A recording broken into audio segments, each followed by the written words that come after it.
আজকে ছিল মঙ্গলবার আর অনেক দিন ধরেই ভাবছিলাম হনুমানজির মন্দিরে যাব পুজো দিতে, তাই বেরিয়েই পড়লাম। আর বরের শরীর অতটা ভালো ছিল না, তারপর পেট্রোল পাম্পের থেকে পেট্রোল ভরে নিয়ে বেরিয়ে পড়লাম। আর এই ভিডিও কখন হয়ে গেছে আমি জানি না। তারপরে চলে আসলাম মন্দিরে, এসে যে কি ভালো লাগছিল কি বলবো। কিন্তু দেখি কি তালা মারা, হয়তো পুরোহিত মশাই আসেনি তার জন্য।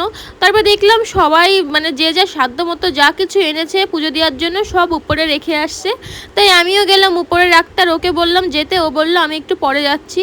তারপরে আমি ওখানে রেখে দিয়ে কিছুক্ষণ বসলাম, কি যে ভালো লাগছিল, কি যে শান্তি লাগছিল। আমি তো সামনেই আবার যাব, তখন গিয়ে তোমাদের ভালো করে হনুমানজিকে দেখিয়ে দেব।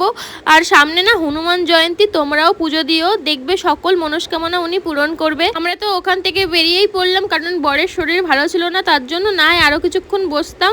আর আমরা বলছিলাম যে আমরা এখন থেকে প্রায়ই আসবো। তারপরে বাজারে এসে দেখি কি তরমুজ বিক্রি হচ্ছে, আর আমার তরমুজ যে কি ভালো লাগে, তার জন্য ও আমাকে কিনে দিল। তারপরে চলে গেলাম বাড়ি।